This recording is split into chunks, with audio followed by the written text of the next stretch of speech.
mengenai apa sih sebenarnya cost accounting itu kan biaya yang diperkirakan yang di dalam accounting. Slide 2.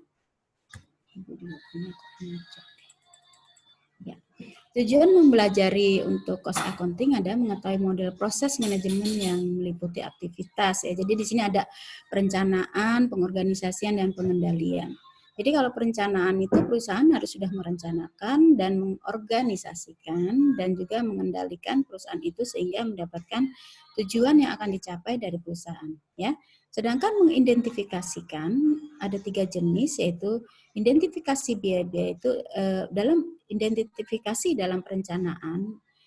Perencanaan bisa dibagi dalam 3 kategori, jangka pendek, jangka menengah, dan jangka panjang. Ya, untuk membedakan tugas-tugasnya yaitu tugas-tugas manajemen yang menggunakan sistem informatika terkait biaya dan manfaat. Nah, sekarang kalau biaya, misalkan di sini jenis perencanaan jangka panjang, misalkan kita ke depannya mau seperti apa di jangka panjang ini, itu kan itu menyangkut biaya-biaya yang berhubungan dengan kegiatan dari perusahaan di dalam kondisi apa yang terjadi saat ini, misalnya itu jangka pendek, tapi untuk jangka menengah kira-kira seperti hutang dan sebagainya, dan jangka panjang juga termasuk hutang-hutang jangka panjang dan sebagainya ya. Nah, kalau seandainya semua yang dilakukan ini adalah pengidentifikasian, perencanaan ya, yang meliputkan perencanaan dan identifikasian itu termasuk dalam tanggung jawab daripada manajemen dari akuntan yang mengelola daripada pengelolaan biaya-biaya di dalam perusahaan. Nah, disinilah peran daripada cost accounting itu ya. Berikutnya yaitu tentang level-level dalam manajemen. Ada 3 kelompok dalam level manajemen, yaitu level operasional, jadi seperti staff di sini ya, dalam para penyelia atau staff-staff yang di bawah manajemennya, di bawah manajemen atau di bawah manajer. Terus manajer menengah, yaitu kepala departemen, kepala divisi, dan kepala cabang. Ya seperti misalkan ada kita mempunyai, misalnya di suatu banknya, itu ada staff-staff dan ada di situ kepala bagiannya, kepala cabangnya juga termasuk di dalam manajemen menengah. Ya, jadi kepala departemen tersebut atau kepala bagian atau kepala divisi, misalnya divisi keuangan, divisi marketing, nah, itu termasuk di dalam kategori kelompok manajemen menengah. Ya, mungkin Anda di sini udah mempelajari pada saat mata kuliah manajemen ya, waktu itu ya. Nah, bagaimana dengan manajemen eksklusif? Yaitu manajemen eksklusif terdiri dari termasuk di dalamnya board of director boleh ya. Jadi presiden, direktur, wakil presiden, direktur pemasaran, direktur itu termasuk dalam golongan-golongan board of director ya kalau di dalam suatu organisasi atau perusahaan. Di sini direktur pabrikasi, karena kenapa direktur pabrikasi itu dimasukkan ke dalam eksekutif, manajemen eksekutif, karena dia memegang beberapa divisi-divisi di dalam perusahaan, di dalam pabrik itu. Jadi di dalam pabrik mungkin Anda bisa membayangkan bahwa di dalam suatu pabrik itu ada namanya divisi biaya, ada juga namanya misalkan bahan baku, bahan setengah jadi. Nah, itu masing-masing divisi di situ di bawah naungan direktur pabrikasi ya. Di dalam di dalam pabrik juga itu ada juga keuangannya. Makanya dia di situ mempunyai level board of director atau manajemen eksekutif. Nah, direktur akuntansi yaitu membawahi semua yang ada di dalam aktivitas keuangan di perusahaan. Entah itu termasuk di dalam pabrik ataupun di luar pabrik, di cabang atau di mana saja perusahaan ini berada, sehingga dia menjembatani di antara semua cabang-cabang itu. Nah, itu bertanggung jawab atas semua kegiatan keuangan di dalam satu perusahaan. Begitu juga direktur pembelian dan direktur pemasaran. Berikutnya, Ica. Di sini fungsi-fungsi dari manajemen adalah planning, organizing, staffing, directing, controlling. Ini juga Anda mungkin sudah mempelajari ya di dalam manajemen. Jadi adanya suatu perencanaan, pengorganisasian, staffing, lalu directing, jadi yang dan controlling di sini ya. Nah ini juga fungsi manajemen yang berhubungan dengan cost biaya atau cost accounting itu sangat dekat hubungannya dengan ini apa namanya 5 circle ini ya. Jadi dia memang manajemen function kegunaannya adalah di mana semua kegiatan yang berhubungan dengan perencanaan, organisasi sampai dengan controlling itu dinaungi dalam manajemen function yang artinya di situ ada termasuk dalam pembiayaan. Makanya ini masuk dalam kategori dari cost accounting.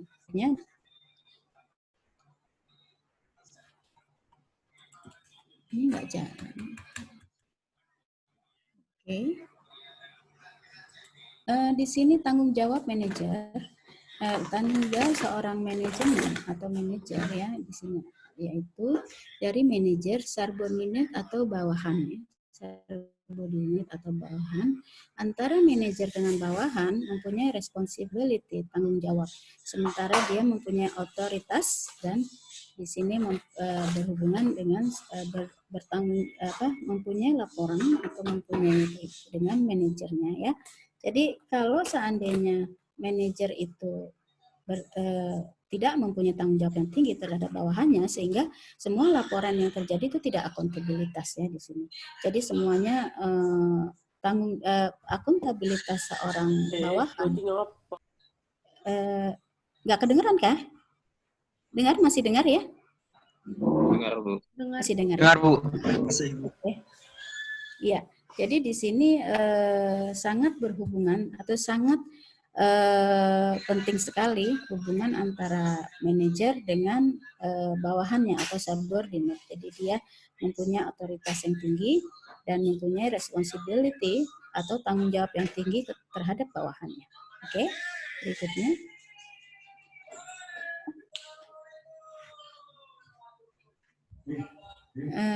Bagaimana penggunaan informasi akuntansi, organisasi chart based offline. Jadi ini di sini ada konsep organisasi secara garis lurus yaitu stockholder, di mana ini termasuk di dalam organisasi chart based offline staff konsep yaitu stakeholder atau pemilih board of director. Tadi saya sebutkan beberapa ininya ya, beberapa direktur, presiden dan sekretari,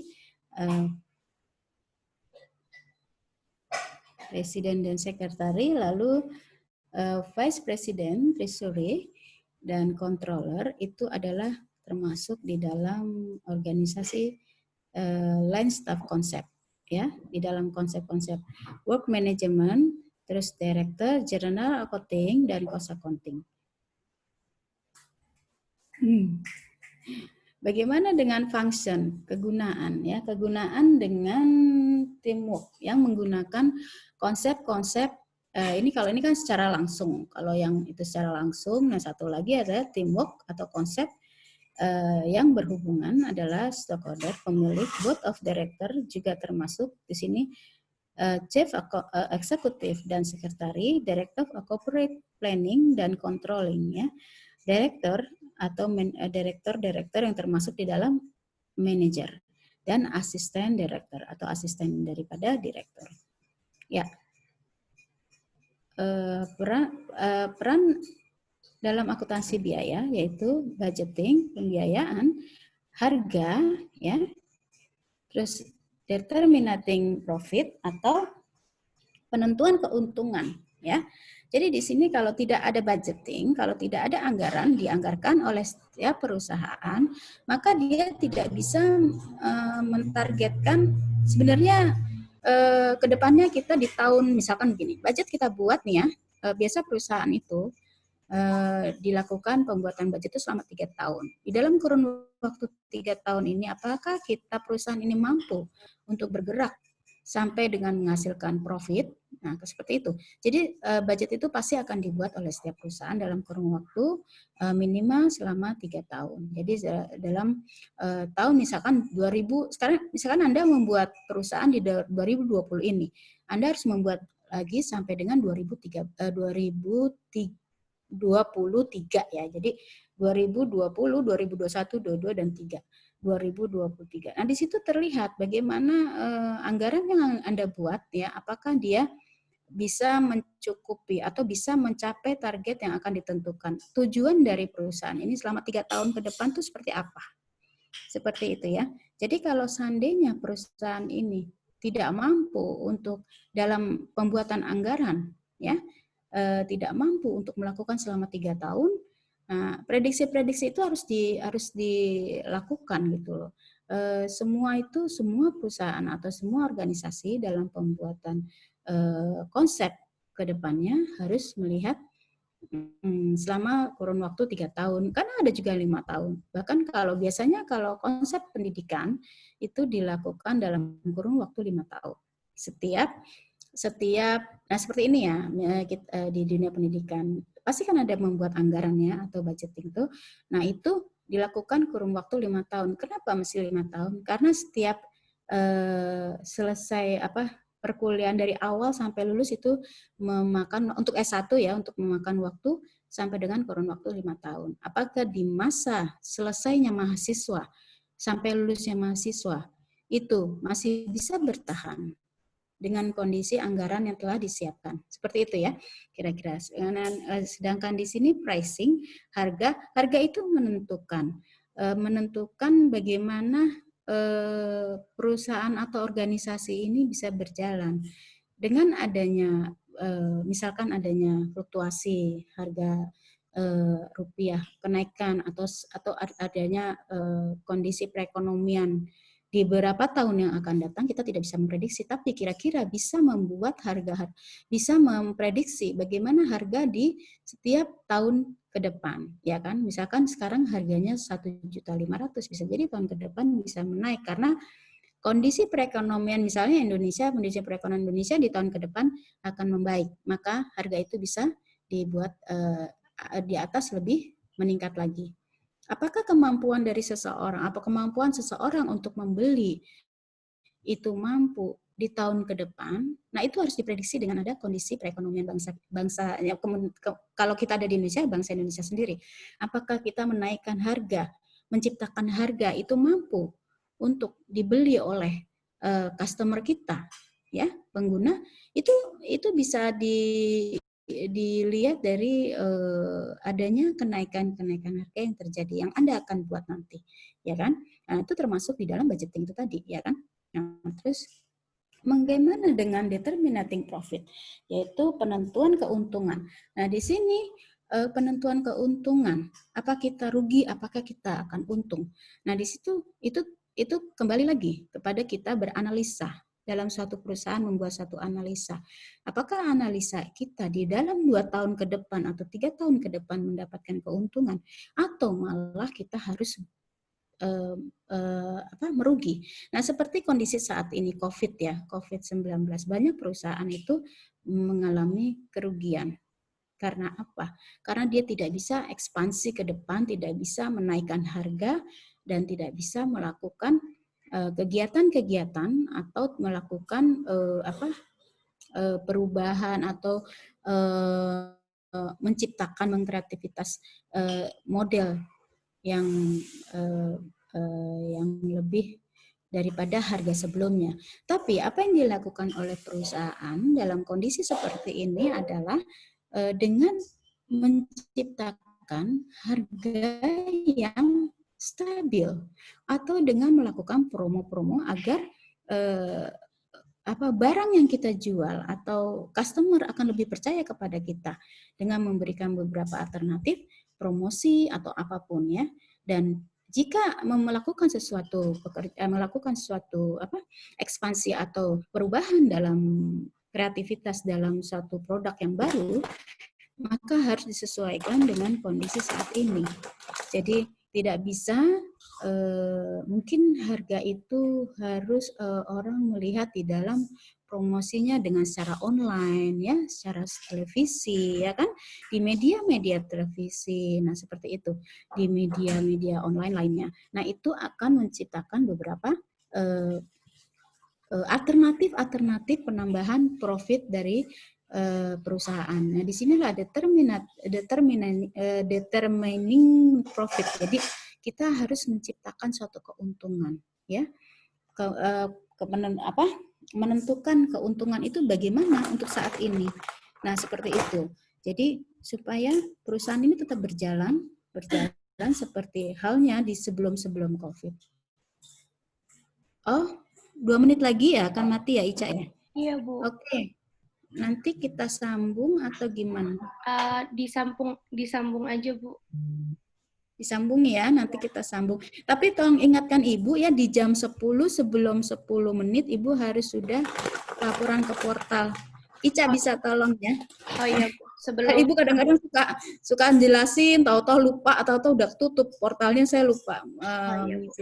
Baik, nanti saya ingatin Bu. Mungkin teman-teman yang lain juga boleh mengingatkan selain Ica. Mungkin Ica juga banyak lupa juga kan, bisa jadi.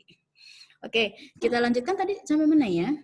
Nah, itu tadi udah jelas ya mengenai determining profit ya, penentuan keuntungan. Lalu bagaimana dengan choosing among alternatif, yaitu memilih di antara alternatif tertentu. Jadi ada beberapa alternatif yang bisa diambil oleh suatu perusahaan untuk menangani masalah yang terjadi saat ini. Misalkan ya kembali lagi bahwa kita pada saat ini diinikan pada kondisi COVID. Jadi kalau seandainya pemilihan alternatif ini baik untuk kita, untuk perusahaan, untuk menciptakan suatu profit atau menciptakan suatu keuntungan di dalam perusahaan, maka kita harus lakukan sesegera mungkin. Nah, itulah hal-hal. Jadi saat ini perusahaan dituntut untuk selalu berkreativitas, selalu mencari beberapa alternatif sehingga banyak hal yang akan didapat oleh perusahaan, ya. Sehingga budget yang dahulu kita buat itu bisa berubah dalam sekejap dalam kondisi yang saat ini terjadi. Nah, makanya tapi kalau seandainya budget itu tidak dibuat, kita tidak punya bayangan ke depannya, beberapa tahun ke depannya seperti apa perusahaan ini gitu kan. Nah, kalau seandainya sudah kita dari acuan budget itu ternyata terjadi seperti ini, berapa average-nya, rata-rata berapa perbedaannya, perbandingannya antara kerugian yang terjadi saat ini dengan realisasinya